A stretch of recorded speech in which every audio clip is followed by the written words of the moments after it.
What up? What up? It's about that time. It's right now. It's actually May 20th, 2023. But we're going to be listening to the episode 33 of the BTC Ask Me Anything Twitter Spaces series from all the way back on May 5th. So I'm going to be hanging out here in the chat room. A few points of order. Of course, I'm the author of Trading Wisdom. 50 lessons every trader should know, trading quotes as well. You can get the free version of Trading Wisdom on my YouTube channel at Cheds Trading. Check out the playlist. Check out the masterclass tutorials, yada, yada, yada. Bitcoin Live right now has an unbelievable 5-year anniversary sale. Take a look at the sale. It's a really wonderful deal. Even at a regular price, it's a great platform. I'm a founding analyst. I've been doing market updates there for 5 years. So go ahead and check that stuff out. But let's get this started. So again, I'll be hanging out here. And here we go.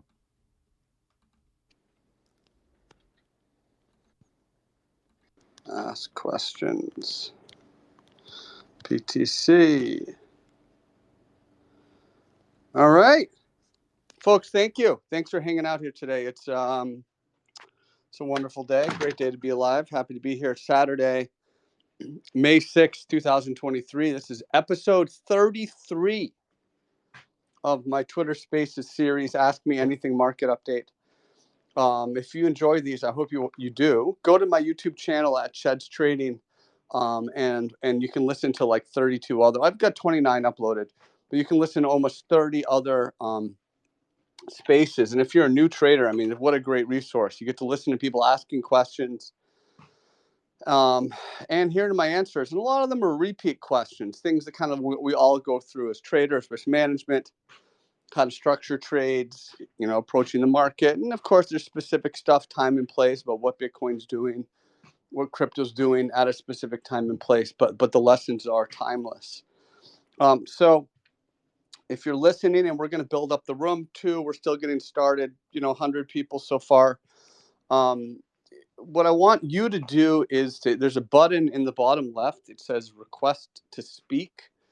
And I'd like you to hit that button because I want to hear from you. These spaces are not so much about me just talking to myself and listening, just kind of lecturing. They're more about it's a give and take. It's a conversation. And the value comes from the questions that you folks ask. So please do hit the button in the bottom left to request to speak. I will be, encouraging people throughout the conversation to do that. And when I bring you up, I'm going to bring you up one at a time, and you can ask your question and we'll just talk. If you've never spoken before, this is a great opportunity for you to do that. This is a great time for you to join the conversation and ask me pretty much anything. That's why it's called Ask Me Anything. Just a few things to get out of the way. So just folks, this space is sponsored by BingX, which is an excellent exchange if you're looking for somewhere to trade crypto, Forex, commodities, indices. They're just a great platform. There's a link to that attached to this spaces and my tweet. I've also attached some other stuff like textbook recommendations if you're looking to learn how to trade. There's some great textbooks. I have links to the free spaces. I have links to one of my free reports at Bitcoin Live. Bitcoin Live is the best-in-class educational platform for crypto. I think we have the best team in the world that studies crypto. Really proud of that. I've been with them for 5 years. We have a big 5-year anniversary coming up. And I do a twice-a-week full market report there, Wednesday, Sunday night, rain or shine. Sick, on vacation, I do a report. We'll probably hear from members today, as we always do. But I've attached a free report for you to check out. I also attached links to my YouTube, stuff like that, learning resources, and new follower packet. So there's just a lot of great information connected to the Twitter Spaces. I'm going to start to bring folks up. Wait until I call your name. I'll be taking you in order. Wait until I call your name, and then we can go from there. Please don't unmute yourself until I call your name. All right, and that's how we'll handle it. We'll start out with Copy Trader Finance. What is going on, buddy? Hey, Big Cheds, how's it going? I'm doing Hope well. you're well. How you doing, man? Good, man. The king got coronated today over here in the UK, so we were happy and joyous. So, Oh, cool. onto a bit of crypto. So I've just got two questions. I'll try and be quick. Okay. Number one is, what is your opinion on grabbing a whole different number of meme coins and maybe hoping to win the lottery? And number two is, what's your feelings on gold as well, based on what's going on, macro environment, the banks, etc., etc. Sure. Thank you. So the first one, I mean, whatever. It's just like, how would I feel about like playing the lottery? I mean, unless you've got some kind of an edge about knowing what meme coin is going to do something. I mean, you're pretty much just. I think that's a low EV, a low return type of gamble, unless you've got some edge in terms of knowing how meme coins work and figuring that whole thing out. I think if it's money like you don't care about and you want to throw like $100, $500, and just spread it across a bunch of meme coins, that's fine. But like, probably you'll lose all that money, or it will just like sit and not do anything. So I mean, that's kind of up to you. It's not like a strategy I do or have done.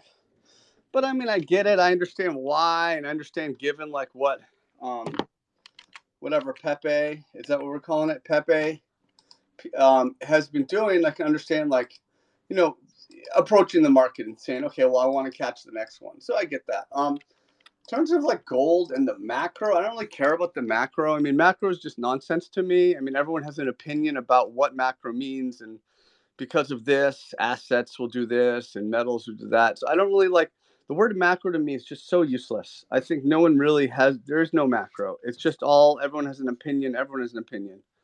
But we can look at like a price chart representing supply and demand, a trend. I mean, gold's been bullish. I mean, it's very clearly bullish. If I go to like the weekly chart, closing really at the highest close since 2020, closing near the peak of a multi-year range. And it's been, back in 2020, it got up to 2000, dropped down, got up to March of 2022, 2000, dropped down, and back up here again. So it's knocking on the door, of this breakout level, high time frame. It's got a nice rising moving average support, the MA 200. It's a bullish chart. But like, I can't give you good, like info on because macro, therefore gold this. Like, to me, that's kind of useless. I just don't. There's some people who do that, and maybe they get it right. But what I see is most of the time, no one really has any idea. And so that's, for me, there's such purity in just following the price chart and letting that kind of lead me. So I guess that's how I would answer both of those questions. No, thank you so much. I really appreciate it. And also, thanks so much for Bitcoin Live. I just absolutely love it. Thank you. I'm a Bitcoin Live member, and I'll watch your videos, Wednesday and every Sunday, Nice. sometimes Monday because it's the UK. And honestly, it's kept me in check with what I'm doing and what my trading strategies are. It's just fantastic. And anyone that isn't a member, I just, highly get people to see it and review it. It's just amazing. So thanks so much. You're very kind. Yeah, I'm definitely proud of the work we do. So thanks for stepping up.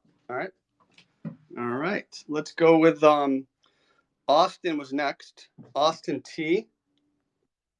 What would you like to say today, Mr. Austin T? And folks, if you want to speak, just hit the button to request, and we'll get you in line. Austin, what would you like to say? Austin, are you there? Can you hear me? I'm going to give you a 5 count. Austin, 5, 4. Hey, I'm here. I'm here. Can you hear me? I can hear just fine. How you doing, I'm good. How you doing? Pretty good. Yeah, life's good. All right. So I was just gonna ask what your opinion is on DXY and SPX right now. Sure. Actually, let me just grab my tablet to look at the chart. I was just kind of moving stuff around, getting set up here, grabbing my water. These usually go an hour and a half. Gotcha. And so I got to pace myself. So let's take it out. You want to look at the Dixie, and you want to look at the SPY. Let's get over there. I'm almost ready. All right. So let's see, Dixie. Oh, I wish I was in Dixie. All right, let's see. What is that from? That's like an old timey song, right? I'm not actually sure. I've heard Dixie, that before though. Something. Yeah. All right. So sorry, folks. Terrible entertainment here. So I mean, what 100? It's over 101. So it's the question is right. let's go to let's look at the weekly chart. And so it's flattened out. The MA 200 flattened out on the weekly, right? Because the trend, you think about classical charting, Western TA, what is the trend? The trend is the simple moving average 200, the equal weighted 200 period. And that's flattened out. So the trend is flattened out, and you kind of have just above it, kind of basically a sideways chart. But it's still a slightly edge to the bulls, right? Still slightly an edge to the bulls. You're still above that peak from early 2020, right around 99, just below 100. And the question, if you kind of zoom in locally on the Dixie and you kind of look at kind of the more local price structure, is it going to do a double bottom here? And are we going to do some type of an Adam and Eve, where we've already done the Adam, the V, and we're going to do maybe the Eve, that kind of like a rounded bottom here. And to do that, it has to hold above about 100.5. So it's pretty. I mean, it's pretty straightforward in terms of what we're looking at. We're looking at an uptrend that has lost steam. It's basically back to flat with still a slight edge to bulls, and it looks like it could be trying to form, the second part of a double bottom. Now, a double bottom technically doesn't confirm until the price breaks above the peak, and now it's just working on a trough. And most, again, 2/3 of double bottoms fail, but it's still, I think you can very easily look at this and give yourself some type of a binary above or below 100, or 100.5, and you give bulls the edge above 100 and bears the edge below, and you could very simply play it that way. Okay, sounds good. The SPY is not bad, but it's tightening range. I mean, weekly chart, it's got its tightening range where it's been, since almost a year now, it's just consolidating. And it had, if we think about the move it made from 2020 to 2022, right? That massive move from 240 up to whatever, 450. Yeah. It's still digesting that. It's still digesting the move. It's consolidating above the rising 200, so even uptrend on the weekly time frame. The range is getting tighter here. You see where it paused in February around 412, 415. It's potentially doing that again. Now we watch to see this rising support hold, 380, maybe 390. And so it needs more time to digest, but it's a consolidating bullish uptrend at this point. Okay, so you'd give the edge to the bulls on that one. Oh, 100%. Okay, well that's good to hear. I mean, it doesn't mean you can take a weekly call option, and because Big Cheds says edge bulls. Yeah. But I'm looking at a higher time frame, price chart. It's definitely a bullish chart, high time frame. Okay, well that's great. Love to hear it. Sure. Thanks, man. Thank you. All right. We still have some speaker spots here, folks. Hit the button in the bottom left to request to speak, and I'll bring you into the conversation. We'll take you one at a time. Next up, we have Elon Musk's wife. Out of Beach. Yo, what's going on? Good evening, Cheds. Good evening. Yo, Hi. My question to you. Can you hear me? Yeah, can you hear me? It's a little windy here, but can you hear me okay? Yeah, I can hear you. Okay, I want to ask, should we be expecting a major correction on cryptocurrency? I'm gonna go inside. It's a little too windy here. Can you ask your question again? Should we be expecting a major correction on BTC and cryptocurrency? Should we be expecting a major correction? Well, I don't know if we should be expecting anything, but I know that. Let me turn this stuff off here. Hold on. I don't know if we should be expecting something, but we know what we need to watch. If we're talking about a higher time frame chart for Bitcoin, we're still trading above that neck baseline of the inverted head and shoulders at 25.5K. So you're still giving bulls certainly an edge above that. I don't know why would you expect a major correction? What? Tell me about the question. Why did you? Where does that question come from? It's just my home market, sentiment. I'm kind of expecting BTC to drop more, maybe I don't know, around maybe June, after this rally of, rallies of meme coin, etc., etc. It's just my own personal sentiment. Okay, so well, the question is it's okay to have a sentiment and a feeling, but you still need to have a game plan in terms of how you're going to interpret the price action, and what levels on the chart suggest to you, who's in control, bulls or bears. And you still get a nice weekly uptrend. You get a nice price structure on the weekly chart. The daily chart is still clearly consolidating. And it's consolidating after rejecting a couple times there at 30.8K. But look at the daily chart. It's still holding the rising MA50. That's been support, until it starts to close below or lose the MA50. I think you can be incredibly encouraged as a bull.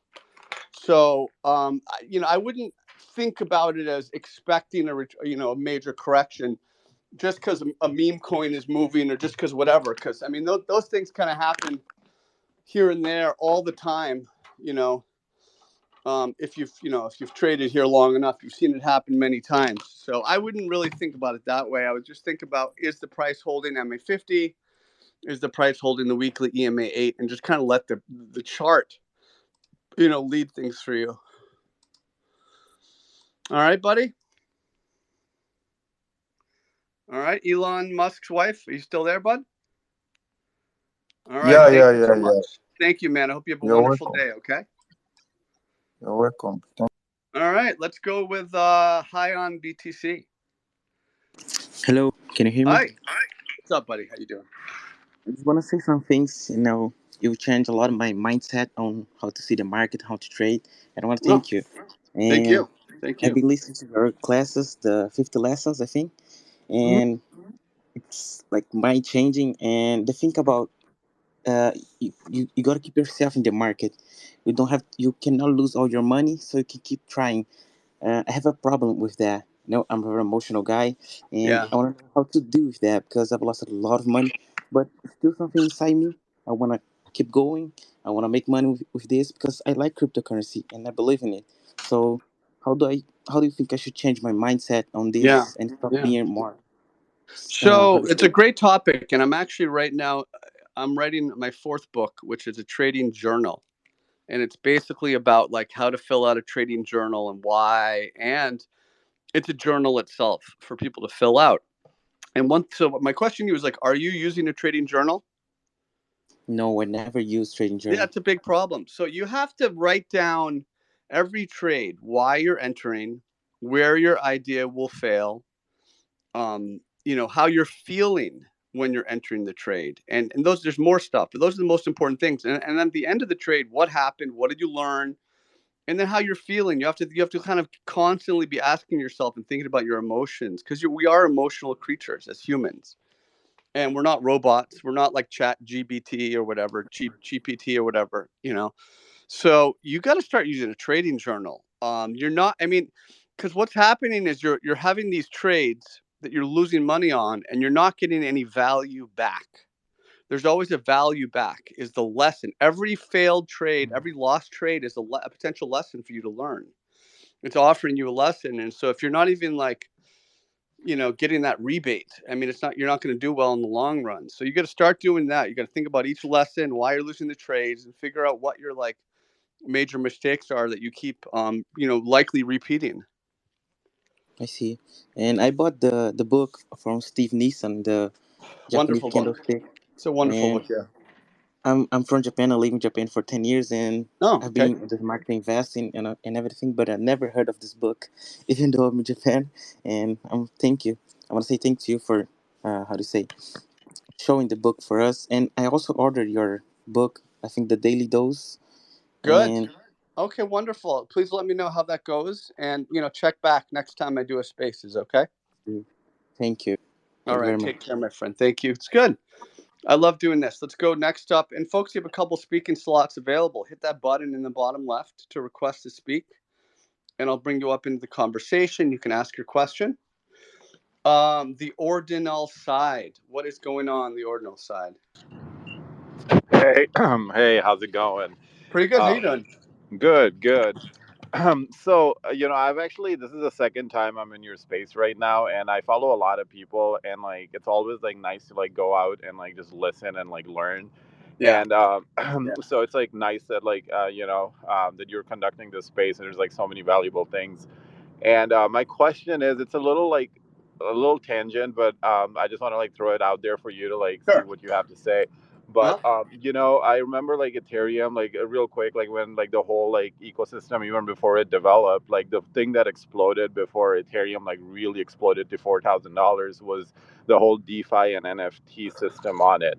And Yeah. now, like if you Yeah. look at like Bitcoin, it has at least 4 million transactions that happened to mint ordinals, and now like all the BRC20, like these things are like popping up, although there's not enough liquidity. But having that much transaction and like running like transaction and people coming in as the holders are going up too, wallets being created, no, Mhm. like it's like on a fundamental level, isn't that um, something that can like really have an impact on the Bitcoin's price? What are your like kind of thoughts on that? I don't know. I mean, if it matters, the price will move. I think that's just more speculation. Okay. I think it's natural human nature to want to try to look to all these reasons outside of the chart for why the price moves. And like sometimes it's right, but a lot of the times we really have no idea. So, if any of that matters, like it's the whole thing with the news, and there's a lot of background noise here. So I'll mute you for just a second.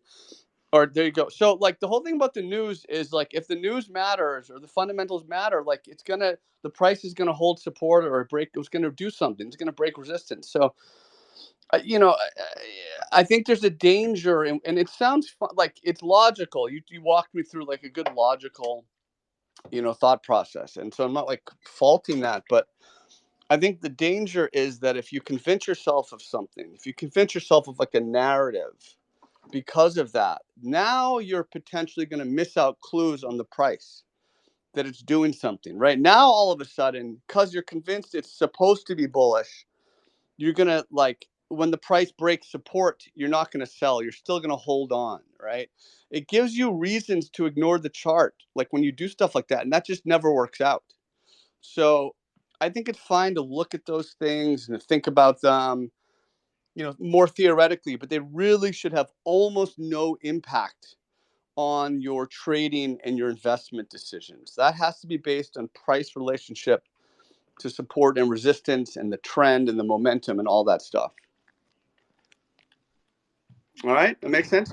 Yeah, well, yeah, it makes perfect sense. Like, just manage your expectations, and like, I completely get that, and that's really good advice. So, in a way, because I'm taking that as an advice. So, Good. We can barely hear you. I don't know if you put your mouth away from the phone or what. yeah, I think there's something wrong with my phone, but I think like There that we go. advice is solid. So I appreciate that a lot. Thank you I so much. appreciate you. It's a great topic. So thanks for stepping up today, man. All right.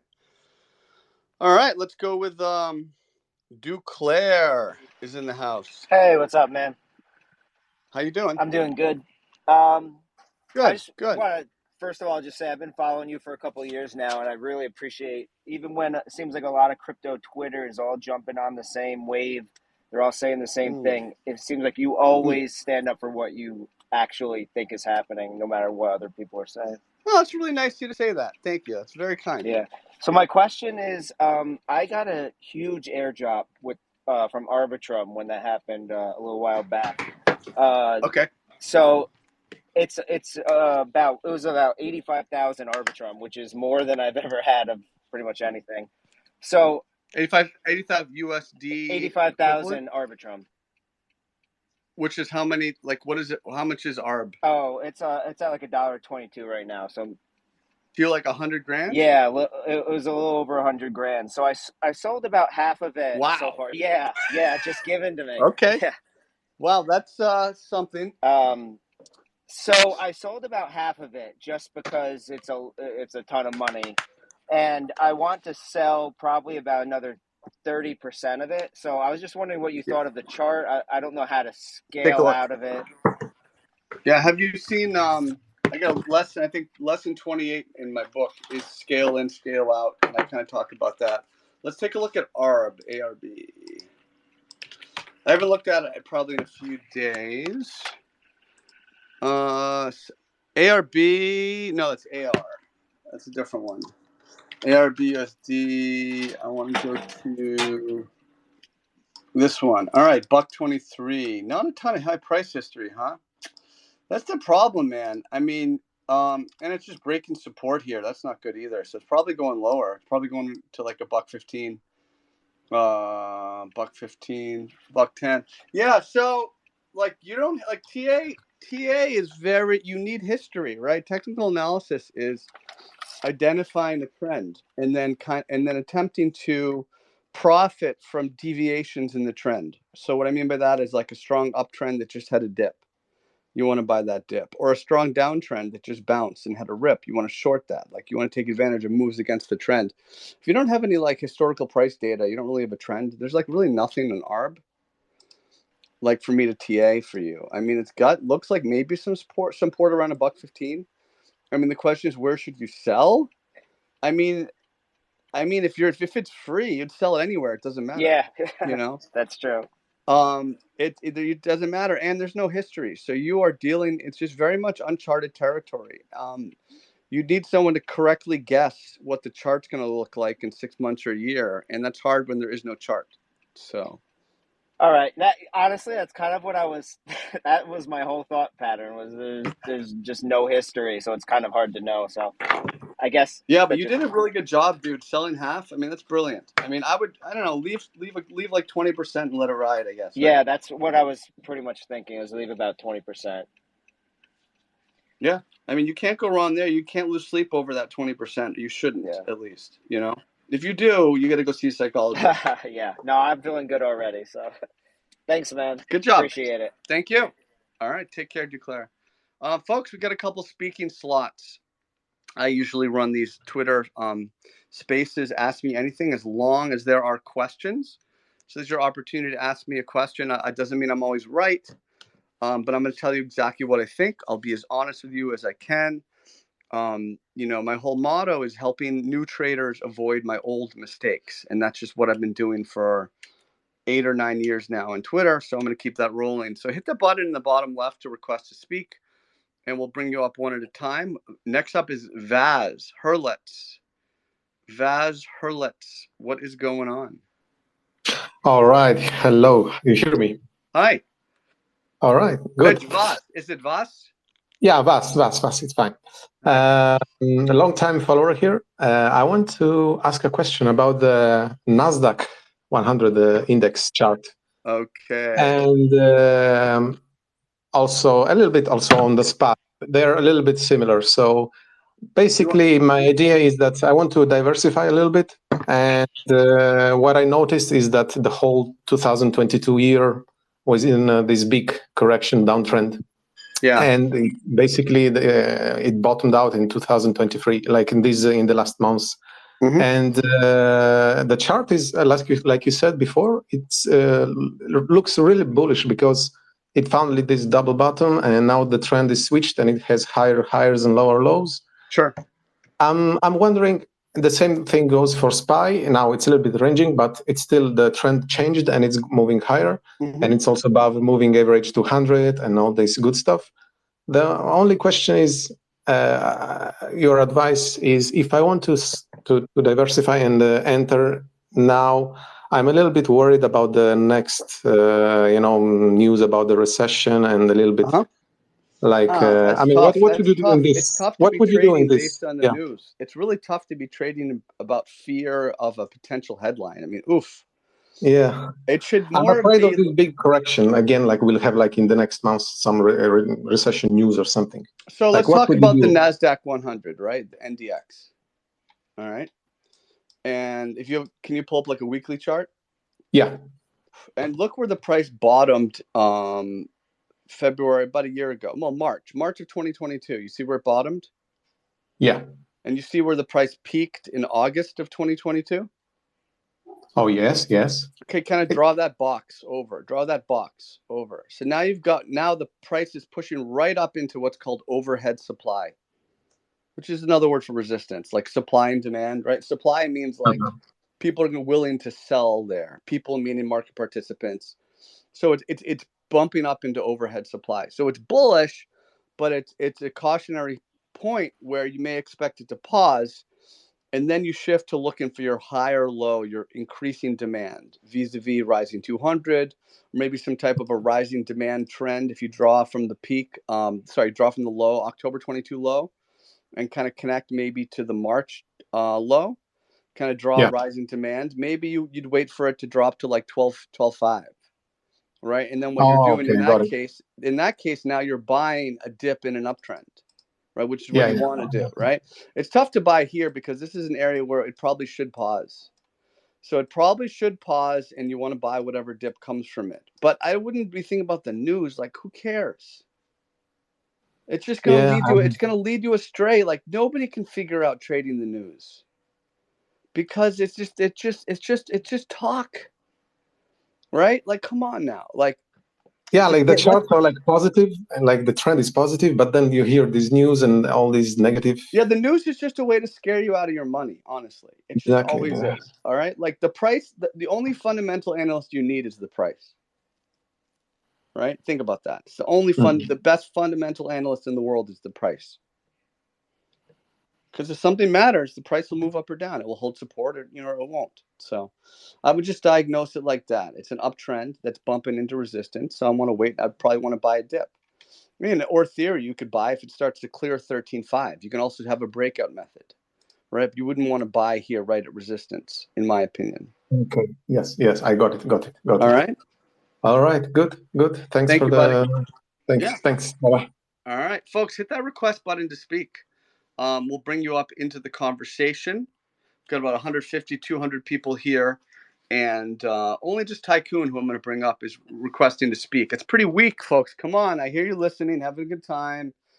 You're hearing my voice. I know there's a question you want to ask. What's up, Chad? How you doing? I'm here to do it. What up, Tycoon? How you doing, man? I'm good, man. Hey, so what exactly are you holding right now in your investment portfolio? Oh, on the spot. So, like, all around or crypto or what? Just let's say crypto or all around. What exactly? I mean, all around. I'm a dividend investor. Like, I have like AT&T and Verizon and like Coca-Cola, Pfizer. Like, I have like Triple M, International Paper. Like, I've got stuff paying me 5-6% that like I can probably pass off to my kids, right? And so that's my main investment strategy. I don't have to think about it. I love the direct reinvestment plan where there's just quarterly dividends and it's just directly reinvest compounding. So I pretty much, that's where I do a lot of my investing. And then of course I'm stacking Bitcoin and Ethereum casually. I think we're going to chop around this year. I'm not like itching. I've got positions from 18K, a little bit of Ethereum from lower, but I'm mainly Bitcoin. And I'm not like stacking alts. Like, I think that's nonsense for me. For me, it's not, I'm not like stacking alts. There's plenty of great trades. I'm trading a lot of alts, like especially after volatility. But my main investments are in equities, in dividend stuff. That's like just going to pay me money. And so I love that idea. And so I'm having fun with that. Trying to pick good spots. You don't just buy blindly. I'm trying to buy it like monthly support. A lot of the stuff that I'm buying is pretty beat up, and it's at like monthly, larger, high time frame support levels, stuff like that. So, that's how I am approaching things. Oh yeah, good shit, man. Thanks. All right, buddy. How about you? What about you? And by the way, real quick, like that's what fits my life. Like, it's hard. You never really should like try to do what I'm doing. Everyone has to like do like based on their age, their life, their risk thresholds, everything. Like, everything I talk about is like what works for me. So I'm not saying that's like the best way to do anything. It's just what I like to do. So what are you doing, Tycoon? I'm in some equities, but mostly all crypto. Yeah. A lot of Ethereum. Yeah, I mean, why not? It's higher beta, and it's probably the safest. I mean, it's the safest one after Bitcoin. So those are the two like I can see holding, like no problem. Yeah, you should check out Polkadot as well. I mean, I studied the chart. I've looked at the chart thousands of times. So I mean, what do you mean by check it out? I mean, to me, it's just whatever. But I mean, I'm looking at the chart real quick. It's absolutely terrible. I would delete it from your watch list. Market doesn't like it. I would move on. Definitely. Well, the market doesn't like it. I mean, like, first of all, like, every new cycle, the newer coins do better anyway. So now this is a dino coin, even though it's not that old. And the market's telling you this sucks. Like, what are you going to do? I'm not going to argue with the market. Like, this is not a good chart. It's a very bad chart. I don't know. I'm a fundamental investor. I don't just draw lines. I don't draw lines on charts and just pretend like I know shit. Well, I feel that, and I can respect that, because and the whole thing is like, it's my approach. But for me, it's like fundamentals is like you have to put too much judgment in. It's like the dev team and the roadmap. Like, if any of that matters, it's going to get back up above like 750, right? So for me, if I was even believing in the fundamentals, I would just sell here, and if it breaks above 750, then I can buy back in, because the price is recapturing a lost level, right? Like, everything is supply and demand, and like I like the market just sorts stuff out for me. And I've lost all my biggest losses in my life have been on stuff I believed in the fundamentals, and I didn't listen to the chart. And I kept adding to losers. Like, trends tend to continue. So like, this is a bad trend. It's likely to go lower. I mean, it's probably going to go to like $2-3 eventually. So I'd rather wait for that, or wait for momentum to turn around, because there's no, you know what I mean? You can always jump back in and ride a wave. So it's not like you have to like completely abandon it. You can abandon it, but then get back in when the trend turns around, right? I mean, that's just how I would approach it. And as someone who's lost like all his big losers on like quote unquote fundamentals, you know what I'm saying? Kind of, yeah. I mean, I'm a big fundamental investor. I mean, yeah. I think pretty much anyone can just draw a bunch of lines on charts and say it with some conviction. And doesn't mean they can do it right, though. Not everyone can do it right. I mean, you can draw a line in the chart, but you want to be listening to the price when the price establishes a level for you. Like, for example, if let's take a random coin, and let's say that every time it drops to $100, it bounces, and it does that like 5 or 6 times over the course of a year and a half. That's a well-established level of demand, right, or support. It means every time it gets there, people want to buy it. So now you have a very easy binary above or below. It's bullish above or bearish below. So I mean, you can draw a line anywhere, but like, I mean, it's not that hard to really just look for the most clearly defined levels and use that to structure your risk. Yeah. So right? I mean, I said it all day and dance around in a big circle. What exactly do you? I mean, don't you show us trades, or you trade live and show us that you're actually successful at this? Well, I mean, if you look at all my public trades I posted, there's like a 70-80% win rate. When I announced like long here, short here, there's just an incredible like body right here? of work. Why don't you tweet out something right now? Hey, I like this chart. I'm gonna buy or I'm gonna short. Right. So like in this moment, like in this exact moment, you want me to dance for you? Is that what you want me to say? Yeah. Just funny because we could. I don't think you're okay. Good dance. All right. Well, I appreciate you stepping up, and I appreciate the challenge. And listen, if I understand it's frustrating, I understand how frustrating. Look at some charts, man.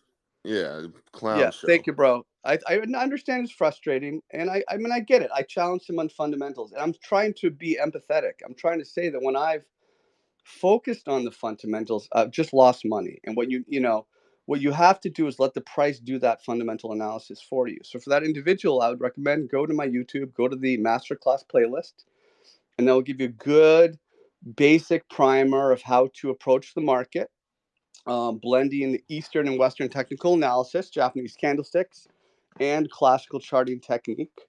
If you want to see my public trades, you just search my history. They're all there. I don't have to delete tweets. I announced I was going long at 18.5. I talked about shorts triggering at 30.5 recently. I mean, just so, I'll let people kind of decide for themselves. But I'm just going to keep being me. Next up, let's go Crypto BN. Let's get you. I'm going to add a few more speakers. Thanks for hanging out, everybody. Crypto BN. You're up next. What would you like to say? And Daniel, hold on. I'll get to you in just a minute, okay? Crypto BN. What's going on, man? Hey, Chad. Thanks for letting me speak here. Sure. Sure. Okay. So, I have a couple of questions. So I'll start with what's your opinion on BRC20? So why that shit coming on to a BTC blockchain? I mean, there are other chains like Solana, Ethereum, and I don't really have any information on that. That's not something I've studied or really know too much about.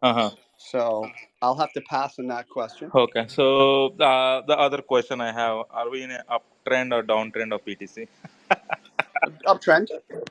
Okay. That's pretty easy. That's a pretty easy one to answer. If you look at the weekly chart, you have a rising weekly MA200. You have the price recapturing a major lost level at 25.5K. Okay. Arguably with a head and shoulders complex, inverted, wide left, narrow right. But you're just above 25.5, and you're above a rising MA200. It's a bullish chart, high time frame for sure. Okay. So, and one last question: are you into PEEP? Am I into Pepe? Yeah. Not really. I mean, I like the fact that it exists. I like that people are making money. That makes me happy. I like that it gets people excited. That makes me happy. So in general, I'm very much a fan of this type of situation. I myself, I don't have any. I never played stuff like that. I don't play anything that doesn't have a chart. You know, I'm a TA guy. I'm a TA nerd. I let the price, Okay. the price guide me. So, all right, Yeah, brother. makes sense. Thanks, Chad. Thank you. Yeah. All right, let's go, Wabi, King Wabi in the house. Yo, Patient. it's Cheds. Hi. Man, the How you legend doing? himself, bro. It's No, good no, to no. see you here, man. How are you? I'm doing really good. How about you? Yeah, I'm doing great, bro. You already know, man. Anytime I see you do these spaces, I like to come on up, say what's up, and talk some shop. Let's do it. Yeah, it's unfortunate that guy was very rude to you, man. You're a legend, and you do this for free. You do I this for think he free, took it the brother. wrong way. I do. I think he took it the wrong way, and I wasn't trying to like dunk in him. I was trying to say like that's how I've gotten in trouble in the past.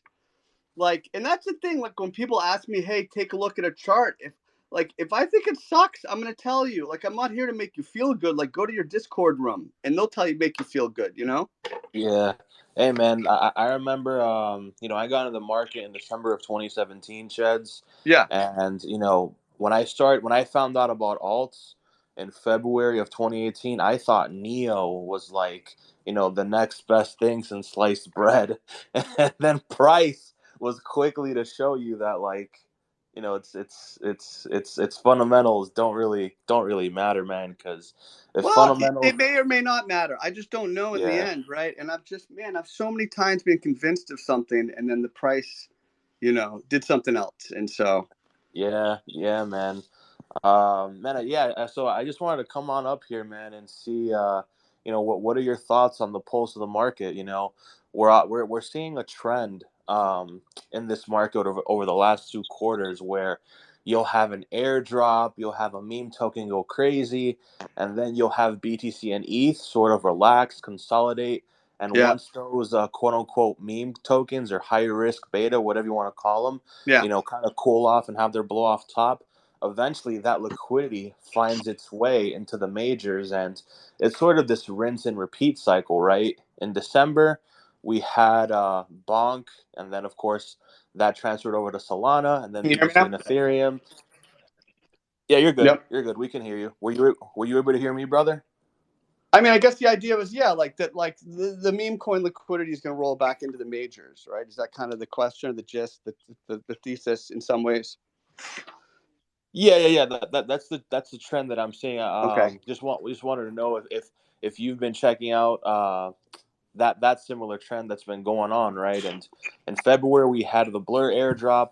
In March we had Arbitrum, Okay. and it seems that every time these things stop pumping, Yeah. BTC and ETH take another leg higher, man. So what are the charts telling you, brother?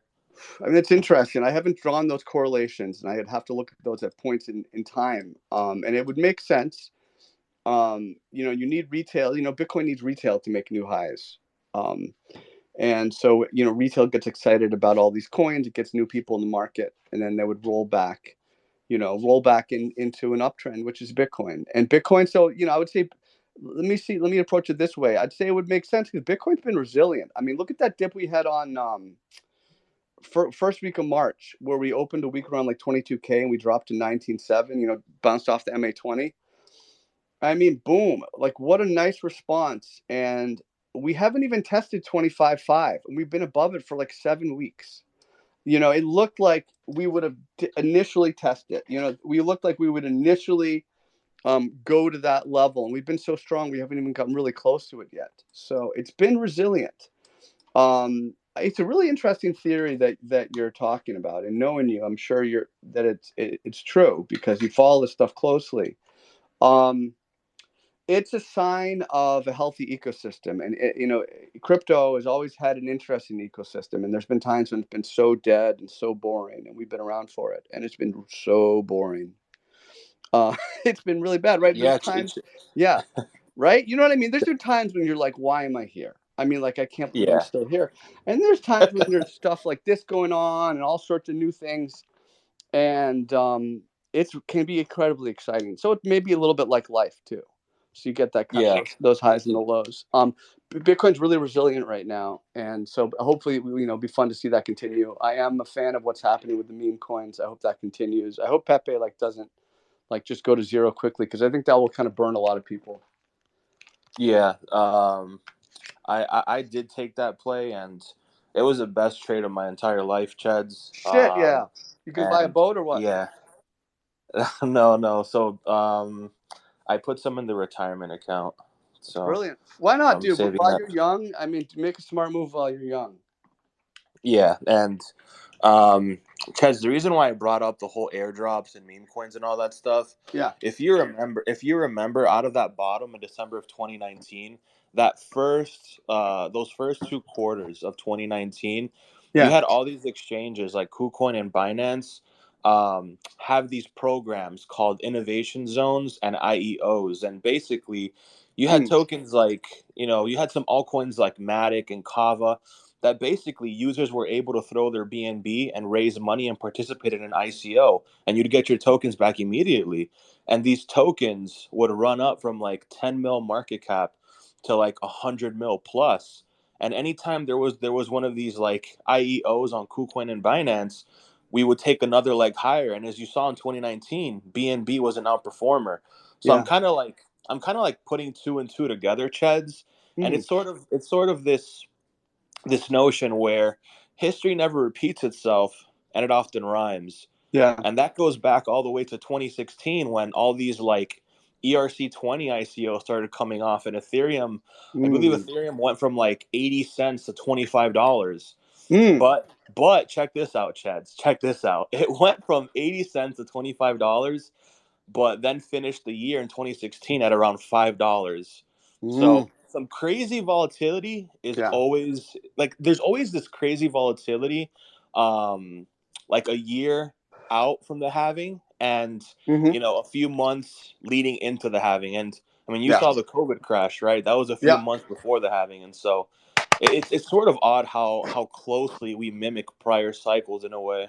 So far, I think that trend will wane. Exactly. I think that will wane. I think that'll be a weakening occurrence over time as crypto gets more institutionalized and just becomes more just part of everyday life. I see volatility trending down over time. Awesome, Cheds. It was good catching up with you, brother. You too, man. Sounds like you're well. Family. Hey, congratulations, dude. Congratulations on the trade. All right. Thanks, man. Hope the family and friends are all right, brother. Talk soon, man. We're good. Thank you. All right, man. All right. I love this. Let's go with thanks for being patient. Daniel, you're up next. DPKC, what's going on? Hey, Cheds. Hey, sorry to jump in earlier there. It was muted. I didn't hear it. But hey, thanks for your time. Thanks for all the content you put out. Really appreciate it. Learned a lot from you. Just a few things, I guess. One is, very small time, not even a trader, but where I've lost a lot of my money is accumulating shitcoins that I thought fundamentals were good. But I think what I've had to learn over time is price is the filter through which everything goes, right? So price is going down. Fundamentals don't matter at that point. So why am I in that? So I've since changed my tune on that topic. But the specific question I just wanted to ask you was just some TA on Oracle, if you don't mind. Sure. ORCL. I haven't looked at it. I was trading that last year. I haven't looked at it in a little while, though, but let's take a look. Yeah, it just happens to be one of my larger individual positions. Do they pay dividend? Let's see. Do they pay dividend? All right, a little taste. Okay. Oracle. All right. Weekly chart is nice. Wow. What a move, too. Woof. Right? Wow. What a move. 60 to 90. Oh, yep. So I've got some employee stock and just kind of wondering what to do with it. I sold off about a quarter of it now. You're scaling in as price approaches resistance. It's reasonable. I'm scaling out rather as price approaches a higher time frame, supply area where it rejected last time pretty quickly, but rejected last time. December 2021. Right. And I'd like to be a long-term investor, but I also don't want to ride a downtrend if that's what we're looking at either. But don't want to cut my wins early. So here's the level I would look at for long-term peace of mind would be right around $82.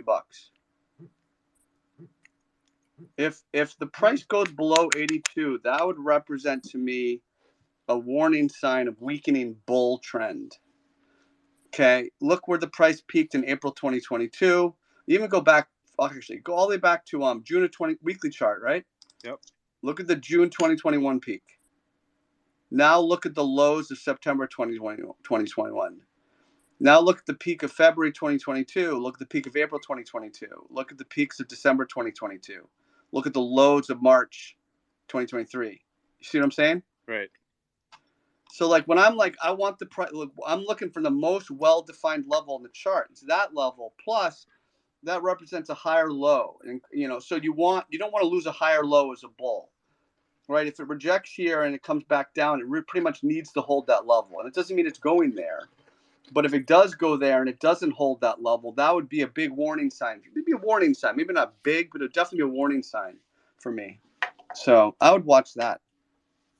Okay. So, I mean, any recommendations to continue taking some profits or? I can't tell you. I mean, fair. It depends on why, right? Are you buying a boat? Are you paying your mortgage? Are you going to roll it into something else? That's really up to you.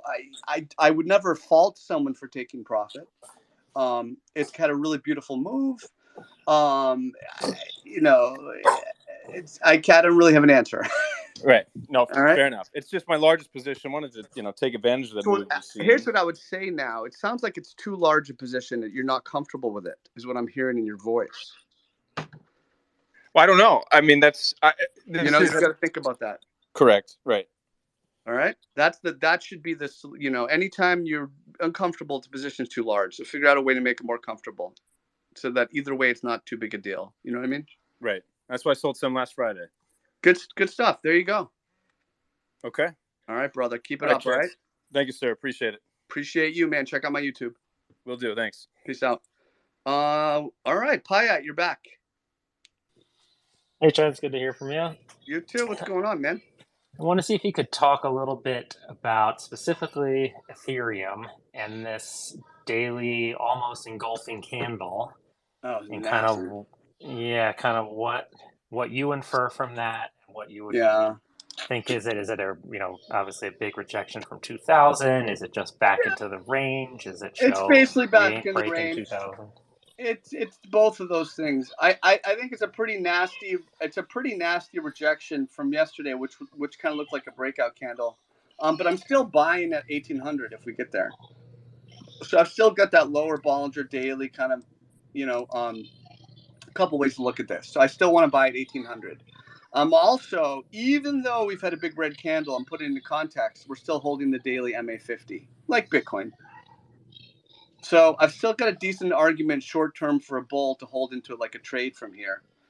I would certainly sell if it broke the low of today's candle, and then I would maybe look back. This is like shorter, pretty technical trading. But I'd look around 1800. So it's a little bit of a couple different things here. I mean, it's big volume on the sell-off candle too. Pretty good volume, biggest candle in a couple weeks. So you want to be more careful. It really means pay attention. When you see this candle, if you're in a long position, pay attention. If you lose MA50, that would be more suggestive of going lower, maybe 1700, but I'd still buy 1800 until it was lost. Okay, great. All right, brother.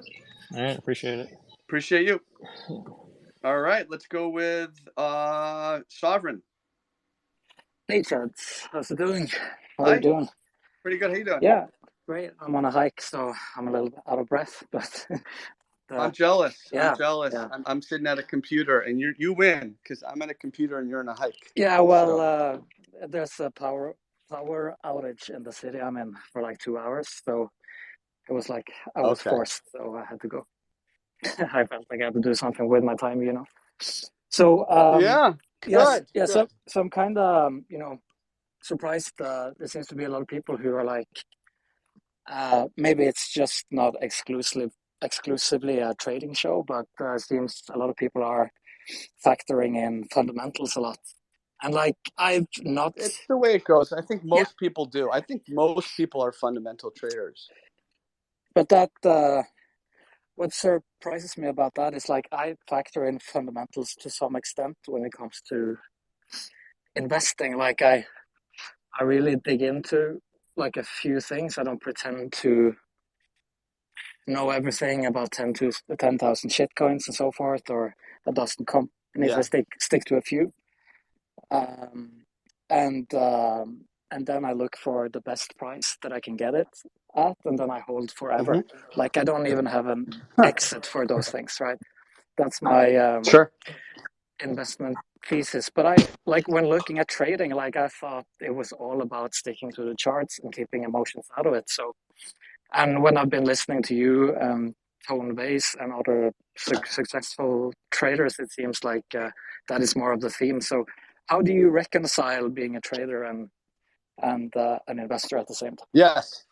So I was listening to you. So here's my only thing. The only thing you need to add. So what is like the best skill a trader can teach you is the ability to define your risk, right? Like you have to define your risk before it defines you. So as a trader, that means you at least should. The one who survives, a surviving trader, is you set a line in the sand.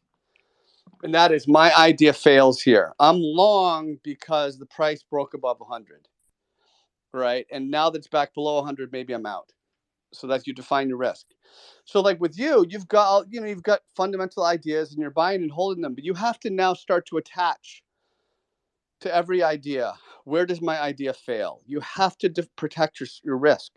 Like your number one job as an investor is to define your risk, to protect your risk, to mitigate it, to limit it. And you're not doing that. Gotcha. You still there, brother? Yeah. So is that even true for you have to find a way to define your idea so you can know when it fails. So in your mind, there are no assets in your portfolio, like for example, your dividend stocks, things that you plan to hold for decades, pass on to your kids. There's nothing there that you're not still watching out for? I'd probably hold Coca-Cola no matter what. I just don't see Coca-Cola going away. But like, I don't know, like maybe Walgreens, if they go out of business, fine. But like Coca-Cola, I mean, pretty much those. That's a great question. That's a really good question you're making. Because you have these brands, but they also pay me though. I guess you could say over time. Yeah, I guess you could say the same about Apple, right? And in my mind, yes, I would never sell Apple. I would never sell Apple. And in my mind, like even though it's not a company, I was trading it. But... Yeah, and even though it's not a company, I kind of feel like Bitcoin has that brand. Like in my mind, that's never going away. Like it's the first coin. That's riskier. That's a little bit riskier. As long as you can lose the money, and that's fine. Like don't make it more than whatever, like 10 or 15% of your investable funds. I think. And then again, I'm not an investor. I'm just a guy who's giving you my honest opinions about stuff. I do. I mean, I'm a technical guy, but I still actually kind of do believe in Bitcoin. I am. You could probably call me a Bitcoin maxi because it's the scarcity is what's most interesting to me about it. Right. Yeah. As opposed to, the other stuff. So it sounds like you're not a trader and an investor independently of each other. You're kind of both at the same time, I guess, is what I'm hearing. Absolutely. I have to be. And so look, for example, all the dividend stuff, I waited till stuff was at like major high time frame demand or support levels. Like I marry my approaches because that's what works for me. And, that's the way I do it. So yeah, I do marry the two. I'm not exclusively one or the other. Yeah. Thanks a lot. All right, brother. Thank you, man. It's great to hear from you. Have a wonderful day. Likewise. You too. All right, let's try to get everybody's being patient. Thank you for being patient. Crow, you're up next. Hi, Cheds. How you doing? Good, man. Thanks for being so patient. How you doing? Yeah. Thanks for having me on. Love what everybody's saying. Love what you have to say, of course. Kind of just wanted to talk about fractals. Kind of touch on the fundamentals. because I know that conversation with the guy a few speakers back. Yeah. You know, I basically have stopped listening to YouTube, and I even uninstalled my Twitter. I only hop back on because you're on here and you do spaces, and I was craving to hop on, so I caught you. But I really got rid of all the noise. You know, even fundamentals. I got rid of everything because I discovered something about the chart that is really quite incredible, and that is that it's the same upside down, right side up, forwards and backwards. Yeah.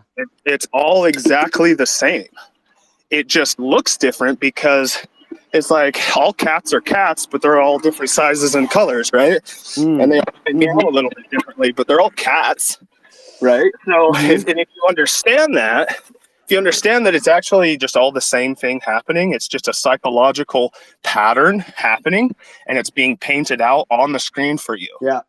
Right? That's all that's happening. So if you can understand that concept and wrap your head around it, and then understand support and resistance, supply and demand really well, that's pretty much all you need. That's pretty much it. And what I've done, yeah, that's all you need. And, you know, sure, it's nice every once in a while to hop on and hear what somebody has to say, and somebody's giving their fundamental view, and it's entertainment at the end of the day. That's all it is. It's just entertainment. But the truth is that if you understand that the chart really does have all the information that you need, as long as you're using just a few indicators that are legit, you don't need a whole collage of indicators. You're gonna get it, and it's just gonna be the same patterns over and over again at support and resistance. You just got to understand that it's gonna look different because what's happening is that fractal is actually growing in size, and it's just being created in a much bigger pattern that you can't recognize because it's so big, right? It's so big, but really that same exact pattern just happened, you know, months ago or whatever at the beginning of this bull run. So if you actually look at the beginning of this uptrend that we've been in, back when we recaptured 18.5, just below it, I think it was January 11th and 12th. If you go down to the 1 hour, what you'll see is there was a broadening wedge that formed over the end of the day and the beginning of the 12th. And it was that broadening wedge that gave us the momentum to rocket past that 18.5 and recapture it, right? And you have that M pattern that is so many thoughts. So many thoughts. Because let me jump in. This is great. So I'll tell you what I agree with and what I don't agree with, right? Okay. So for me, there's serenity in like letting the price do all the work for me. And you know, fundamentals are great. Like I always say that, like, it's let's smoke a cigar and work through a bottle of wine, and we can talk about fundamentals, because that's just like, it's just, I've heard so many really convincing arguments on both sides of an issue. You know, it's like a courtroom where you get great lawyers. I mean, you could be convinced of one thing or another. So fundamentals, right? And so, like, if fundamental matters, like, the price will hold support or it won't. Number one. So number two, fractals. I think we want to be, I get what you're saying, but I think we got to be careful with them too, because it did this in the past, because the context leading into the fractal, the kind of the pattern similarity is often different. So everything is context. I think we really need to move. I just recommend limiting that in your strategy, trying to do the fractals thing, because the context is different, the momentum's different, everything. And thirdly, broadening wedges, those are unreliable patterns, numbers-wise. When Bulkowski ran the numbers in the Encyclopedia of Chart Patterns, you really want to not use broadening patterns. You want to focus more on horizontal price structure. I mean, if you want to do like a descending like a right angle, descending hypotenuse, use the horizontal level. Don't use the diagonal. Like, broadening patterns are not reliable. So be careful using them. And so all those thoughts jumped out while you were talking.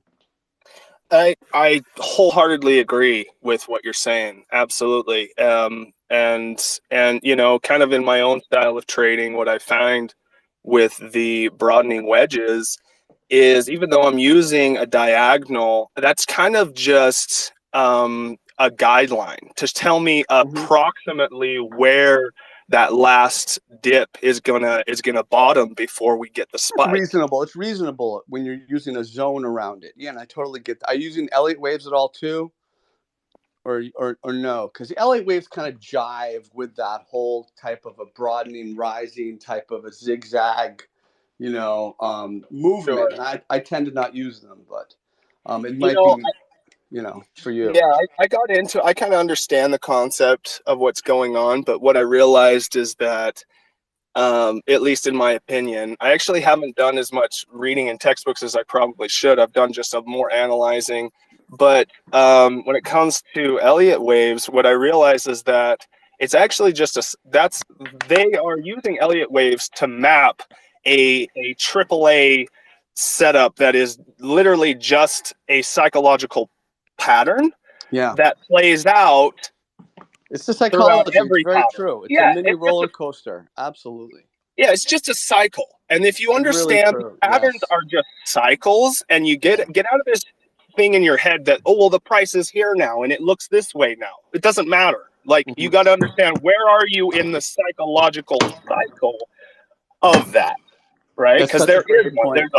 There's a big one. There's a small one, right? There's one on every single level, right? And so whatever one you're trying to focus on, is what you want to go by to guide you. If you're on the 15-minute, there's going to be all kinds of cycles happening. Sure. Great points, man. Great topics. Yeah. Yeah. So my point with the broadening wedge, I know that trying to nail the absolute bottom and stuff with those are hard because you're using diagonal, but the broadening wedge we have that took us above 25, right? We came down to that 20K 19.5, and we bounced off of the MA 200. Yeah. Essentially, and it freaking rocketed us. Yeah. Right? Yeah. And I actually tweeted that exact pattern. So I actually drew it on my chart. I saw it coming, and I tweeted it back on, what was it? I think it was the first week of February. I had drew the rest of it. And I was like, this is going to happen. And it did. Sure enough, it did. And so if you look at that was another broadening wedge, right? And if you go back to January 11th and 12th, that was the broadening wedge that took us above our key level of 18.5. Once we recaptured that was a signal to go long. Oh, yeah, that's a great take. I got to say, a couple things, and we'll wrap it up. It's a great call. It's fun how, first of all, three things. First of all, it's fun how you can have a plan and then see it play out. And so that's a nice feedback loop. Secondly, you can often see multiple TA strategies lining up. A pure horizontal strategy got you long at 18.5, and obviously identified the 25.5, 25K trigger level, which is really a similar breakout, which was the high of your wedge there as well. So, multiple things will line up. And so really, it's like there's a lot of different ways to do it. Whatever way you do it, define your risk. And make sure you've studied that and you kind of beef up. Maybe go read a book. Like if you're saying you should have read more, maybe just start to poke through a book that you think will make sense. And but I think you'll do fine either way. So, all right, brother. Thanks, Cheds. All right, man. Thank you so much. We're gonna wrap it up. We're gonna get through everybody else here, though. Let's go with question mark. Good to see you again. Question mark. Hey, man. What's up? How are you? I'm good. Doing some trades. And I was curious, what's your opinion about IMX and about Super Farm? They are basically metaverse gaming coins, but IMX is holding for a long time at $1. IMX. It's at 84 cents. Currently yes, but it's okay. It's not great. It's just basically trying to find support in this range from 75 cents to $1. It needs more time. It's not. It's the downtrend has stopped. It's kind of like a red light that's turned orange, but it's not yet green. Yeah. Had some idea. What's the other one? Super Farm. What is that? Super USD? Okay. I'll check the ticker. 14 cents. Let me check. It's the one that's around 14. It's kind of the same chart. There's not a lot going on here. Yeah. It's basically the same thing. They basically have an identical price chart where it's a downtrend. It's now going sideways. You have no trend. So, when you think about TA, technical analysis, it works best in a trending market. An uptrend, you can take advantage of dips. In a downtrend, you can take advantage of rips.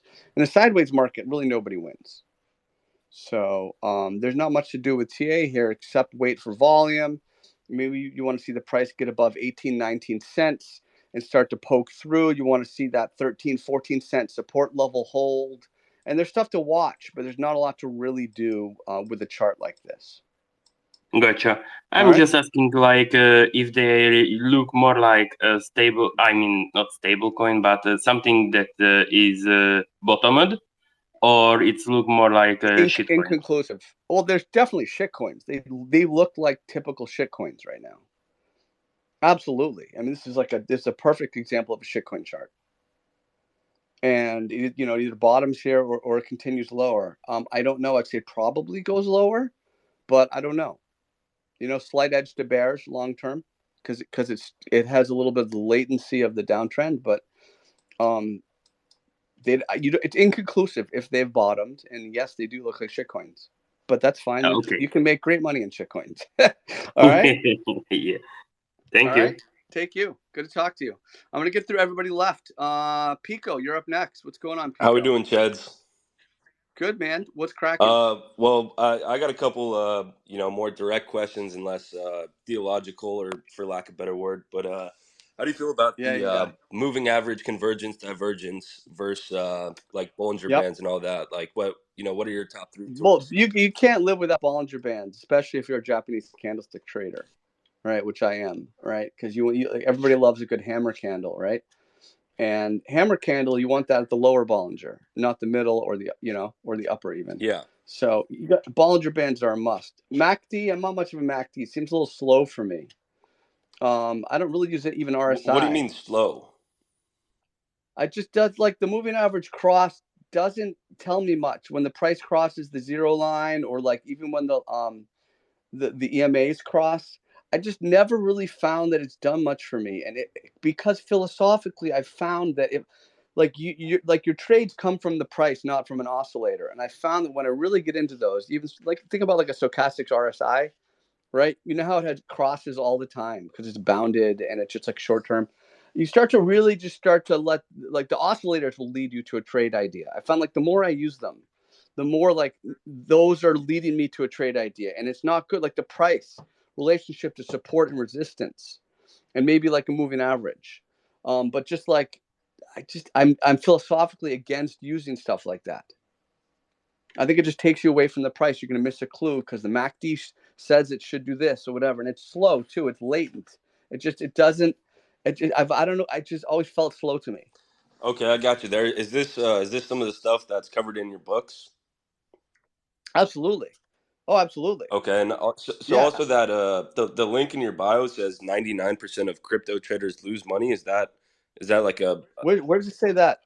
That's like the first thing that pops up when I click the link in your bio. Which link in bio? Yeah. Oh, and for Bitcoin Live or for? It says 99% of crypto traders lose money in that. If I pay $150, I don't know what that is. I don't know if that's like a lead-in page to the public blog. I'm not familiar with that verbiage, but the question I think it's more probably like 90 to 95%. It's like poker. Well, it's the link says 99% lose money, and if I pay $150 a month, I could learn to be in the 1%. Oh, that's like a sales page written by the Bitcoin Live admin, like whatever number of years ago. And I know they update it sometimes. That's not like my verbiage.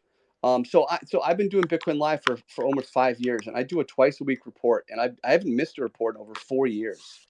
Like even like I'm on a cruise ship, I'm getting the report up. So and like I put my heart and soul into that. And there's a really good track record. There's free public reports I put out, so you can kind of check it out to see what that's all about. I attached one to this tweet. And do another report tomorrow. But there's a team of like 6 or 7 analysts, and these are this world-class team, and it's a lot of heavy and classical charting. Like Western TA, but you've got Some fundamental analysts as well, but just a lot of like super vets, people I'm super proud to be with. And over time, I put out probably 3 or 4 public reports. So you can kind of check out and see what I do. But that's the Bitcoin Live like lead-in page.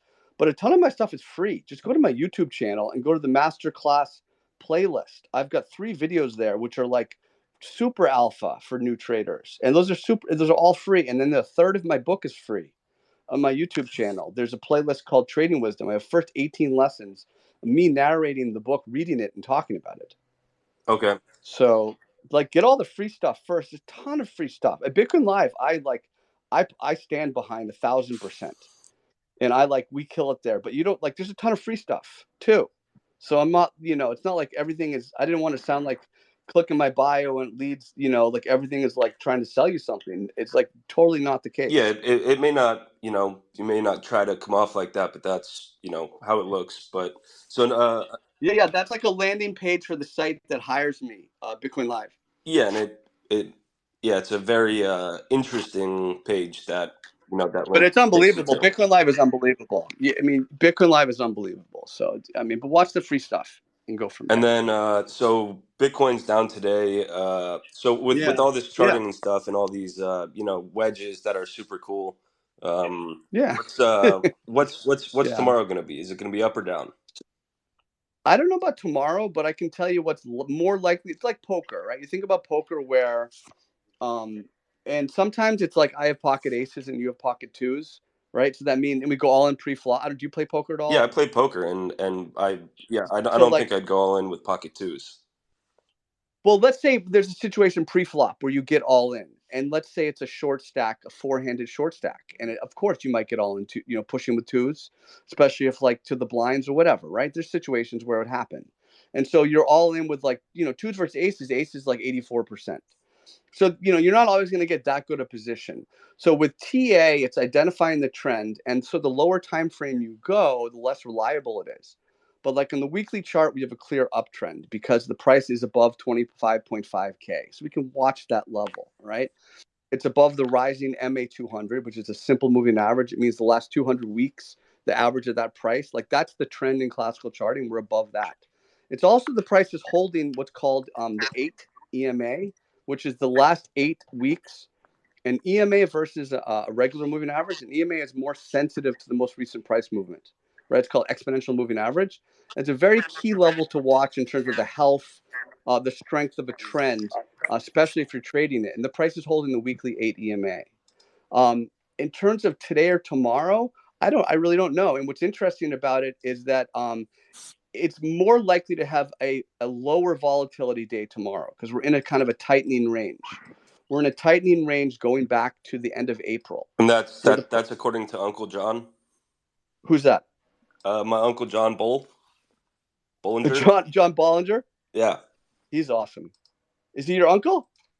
Yeah, he's my uncle. Well, he's a pioneer. He has an excellent book, Bollinger and Bollinger Bands. He said he created the bands just to fuck with people. If he did, it worked because it's changed my trading life. And you don't have to be too fancy with them, but if you want to understand, one of the best ways to use them is to think about them as a standard deviation of volatility, the bands, right? And so they've got a normal amount of volatility, and when the price gets overextended, it will jump above or below the bands, and that's something that you look for. Then the price to kind of snap back, right? There's a movement back. It's called a mean reversion. Back to that middle Bollinger, that 20 MA, and also works great with Japanese candlestick theory too. So, knowing all these terms and all these strategies and stuff, I assume your trading has probably been pretty successful. How would that compare to the book sales? Would you say, like, which one is more has been more profitable for you? The trading's been way more profitable. It's not even close. If you think about it, like I probably only sell like a book a day of trading wisdom, and that's my most successful book. So it's done pretty well, but you have to be, to live off something like that, you have to get super lucky. But that doesn't stop me from writing new books too. That doesn't stop me from writing new books. It's fun. It's for the point of it. It's for It's to do something, right? Like right now I'm rewriting my first book, the cancer memoir. That's only sold like 20 copies, but I've given away hundreds, right? So you think it takes more luck to write a book than it does to look at? Takes more luck? What do you mean? Yeah, luck? you said you got lucky, with the books. I did get lucky so far. A lot of people helped me boost that book and get it out there. So I'm very thankful for that. So do you think it takes more luck to sell books or to look at strategies and be like, do I think I know that more Bitcoin luck? is going to go up tomorrow based on this knowledge that I have? Well, I don't know if the two things are connected. I'm having trouble understanding how you're connecting those things. Well, I'm not connecting them. I'm trying to understand. I'm asking for a comparison between the two. Yeah, I guess I'm just not following what you're asking. I'm asking if I go 100x long today, should I be short or long? It's up to you, brother. I mean, I can't tell you exactly what's going to happen tomorrow. I never tried to, but you can really make your best guess based on current information, and then you have to define your risk. If you have an idea, know when it fails. So if you're going to go 100x, I guess you're probably dropping to a lower time frame, 15-minute, 1 hour, and you're basing that based on the price doing something. You have to. I mean, that's high, that's riskier. The lower time frame you go, the less reliable any signal is, right? So that's basic technical analysis. So it's not always going to give you a trade every minute too. I mean, honestly, the best trades come after volatility, right? A lot of the time is waiting for opportunity. Just like in poker, a lot of time you're folding those junk hands. You're waiting for a good spot. So, I mean, there's a lot of similarity there. All right, that's fair. Okay, last question I'm going to leave you with is I need you to chart the Hex coin. Hexagram. Yeah, Mr. Richard Hart. Let's take a look. Yeah. I haven't looked at it in a few weeks. Are you Dick Hart coin? What's going up or down? Hex. Let's take a look. Let's take a look at Hex. What is it at? Okay, it's a sideways daily chart, weekly chart. It's got all right. It's like a little bit like the coins the guy was asking about earlier, right? Where they were downtrends that have now kind of forced sideways and they're basing. There's no real trend here, but I would probably give edge to bears on Hex. Okay, you're familiar with? All right, yeah. I don't want to go too much into it. All right, brother. Yeah, man. I'll good to talk to you, man. Start on YouTube, absorb all that stuff. If you like it, you can move on from there.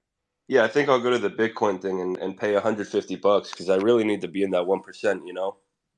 I mean, it's up to you, dude. Honestly, it's a ridiculous steal.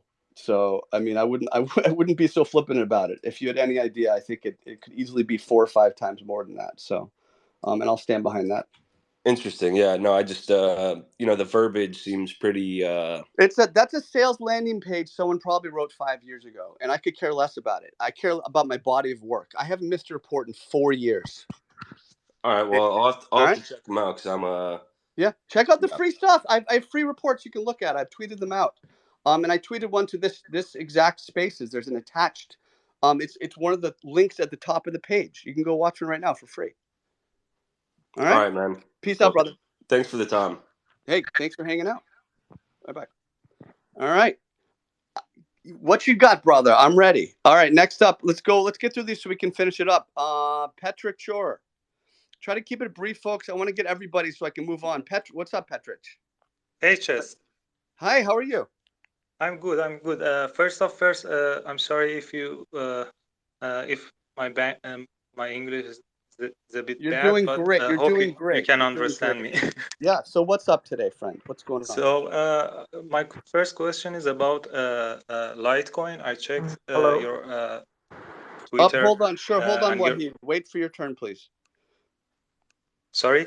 Go ahead. Sorry, Petrick. Yes? Yeah. I checked your tweets about Litecoin, and last time you had a bet last year about Litecoin price that with Burb, you won the bet, if you remember. I sure do. Yeah. Burb and I had a bet. He said it would go to like 1,000, and I said nope. So I remember that. Yeah. So what's your opinion right now about the Litecoin chart? It's okay. It's not great. There's much better looking altcoins. I mean, it's had a nice move off the lows, but its inability to get back up above that $100 level, back up above the look where it tried to base in January, and it did that descending triangle, and it broke down from that. It tried twice here in the last 5 months to break up above that level, and it's been unable to. So it can't break above 100. It probably does have support some here around 60. So I would see it generally as being in a sideways range between 60 and 100. Right.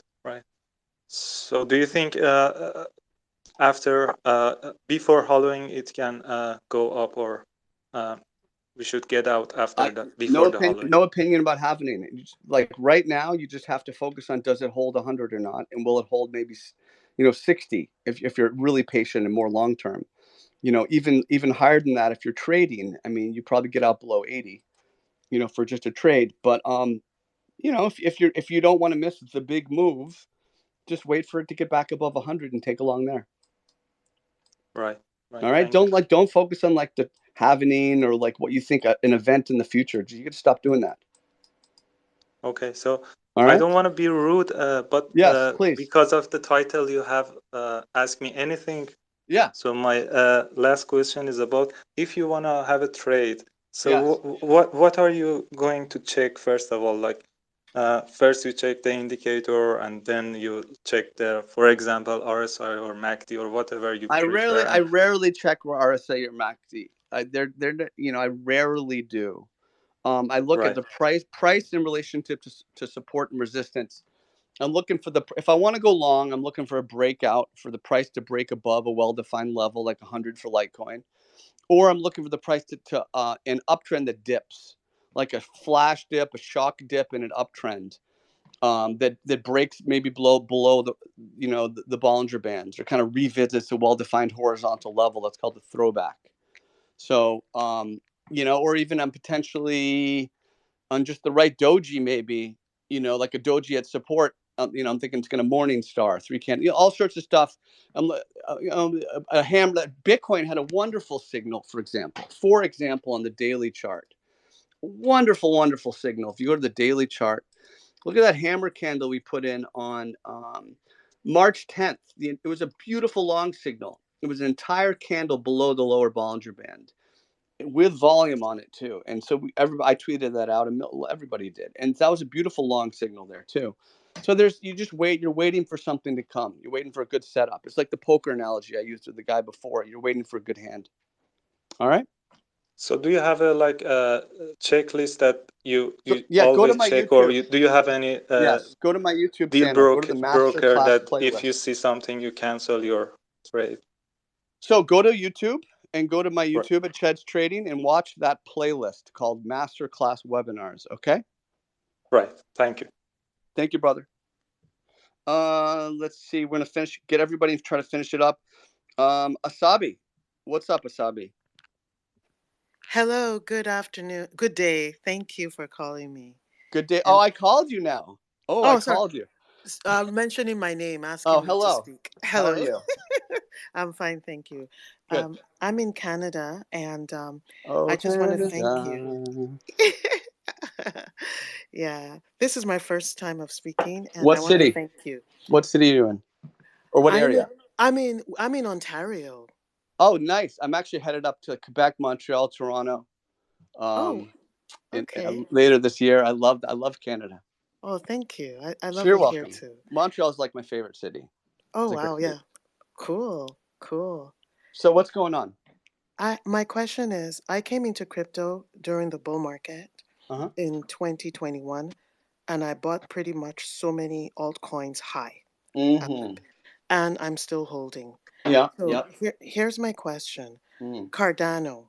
Oof. I have thousands of that coin, and I paid ridiculous money, $1.50 to $3. Yeah.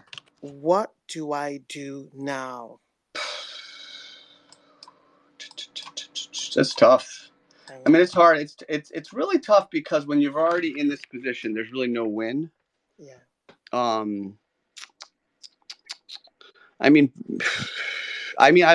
Me personally would probably sell, just because it's just a bad chart, and I know it's like a super bloated supply on Cardano. Yeah. And if I was afraid, if I was like, what I would probably do is sell. And then if I really thought it might be turning around, I might buy back in above like 47 cents and just say, okay, I would buy back at 47 and maybe try to sell that at like $1 or $1.50, but I wouldn't keep holding, it's like so I put out my last book, Trading Quotes. There's a quote. If the reason you entered your trade no longer exists, then a reason to exit your trade now does exist. Okay. So, but I mean, it's tough because if I say you should sell and it, triples or it doubles, I can just tell you what I would personally do and why. So, all right. Okay. Thank you. Of course. Mm-hmm. Check out my YouTube. Yes, I do. And I even bought your book. Oh, well, thank you. Leave a review. Okay. Thank you. Thank you so much. Okay. All right, bye. And folks, leave reviews. I know a bunch of you bought Trading Quotes, and we only have 8 reviews, which is crazy. Garth, what's up? I'm going to try to get everybody through here. Let's be real quick. Garth, what's up? Yo, Big Cheds, how are you? Doing good, man. How you doing, Great, Garth? man. Coming in from Cape Town, South Africa. Have you been here? I haven't, but you sound like my friend Crypto Man Ran a little bit. Yeah, I suppose it's the accent. Yeah. Cheds, I got a question for you. Garth, we lost you for a minute. Sorry, can you hear me now? There we go. Yes, we can. So go ahead. Yeah, so the moon phases, Cheds, is that something you look at? And the reason I ask is during what they call a waning gibbous, and that's obviously after full moon, the period after the full moon, the psychology is generally higher. So we lost you again. What's your opinion? Sorry, Cheds. What's your opinion on the moon phases? Do you use them? No. I know a lot of traders use them. What's your opinion? No, absolutely not. Absolutely not. But I understand them. And here's why, right? Yeah. Like we're what are we, like 2/3 water, our bodies? Yeah. So of course the moon, like that, there is some correlation between I've studied psychology. Yeah. And I understand there's correlation between the moon phases and But emotions. is it not just purely based then on psychology? So That's what I don't believe in yeah. astrology at all, but that's purely because other traders around the world are using the exact same signal or indicator, wouldn't it then be biased in that sense? But are they though? Right? Because people look at the chart, like if we all, like everybody, like I can look at a chart and you could think it's bullish, I could think it's bearish, and you might be using Bollinger Bands. I could be using 2 standard deviation. You could be using 3, even if we use the same indicator, different settings and different combinations and different personal preferences for technique. There's just like TA is so very interesting, and how to approach it. And so in the end, that's what for me is just horizontal, like demand zones and supply, like supply and resistance, horizontal zones, just cleans it right up for me. And just not using indicators and not using stuff outside of the chart, except for sentiment. I actually nailed the sentiment bottom on Bitcoin, but I did not nail the price bottom. I missed the Bitcoin price bottom. I didn't get in at 16K. I got in at 18.5. Like I'm gonna miss the bottom because I'll wait for confirmation. But I felt the bottom at 16K.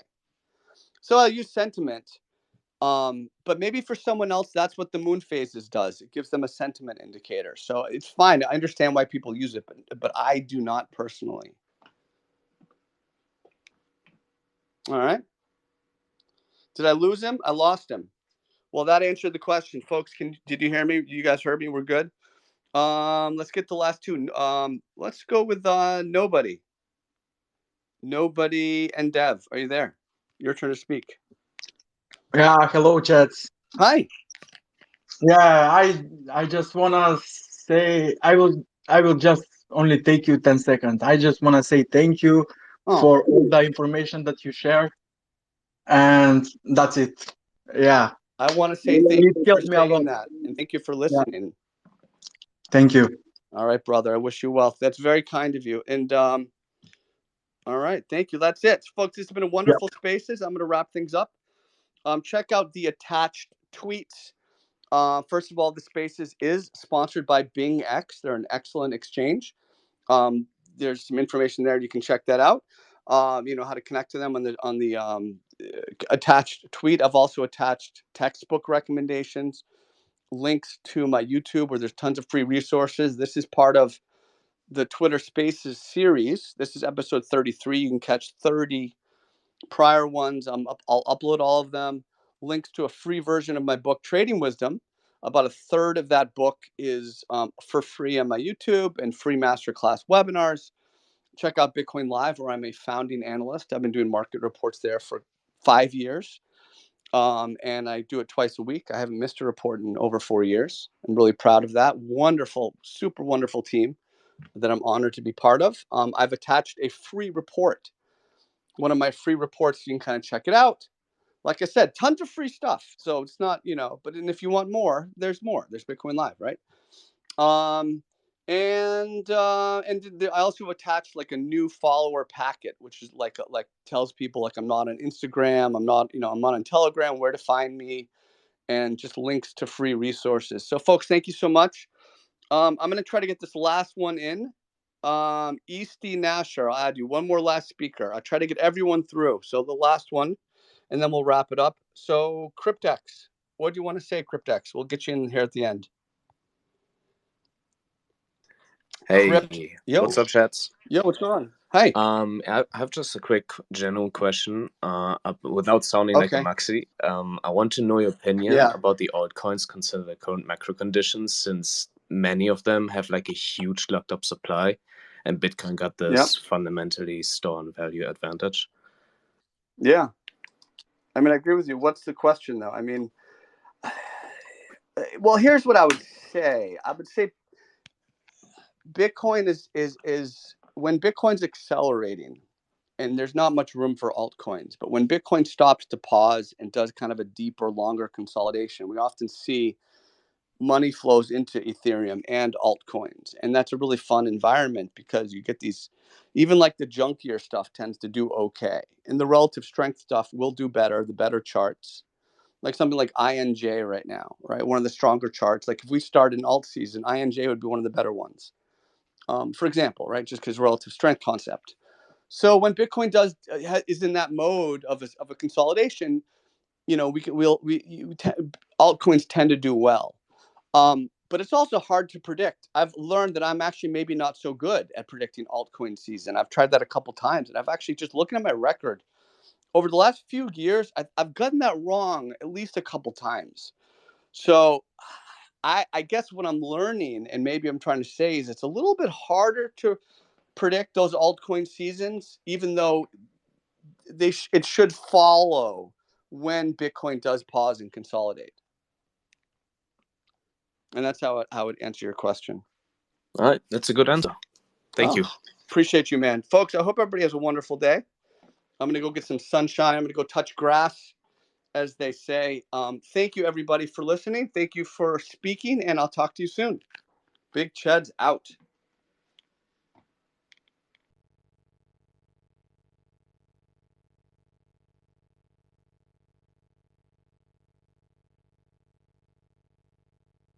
All right, folks. That was episode 33 of the Ask Me Anything. These are going into my Twitter Spaces playlist on YouTube. I hope you are taking advantage of the videos that we have there for you. Masterclass tutorial, the interviews, tweets explained, where I'm going through and catching you up and explaining some of my more academic tweets. So check that out. New video tonight. Folks, we have the 5-year anniversary for Bitcoin Live, and the sale that's going on right now is just unbelievable opportunity.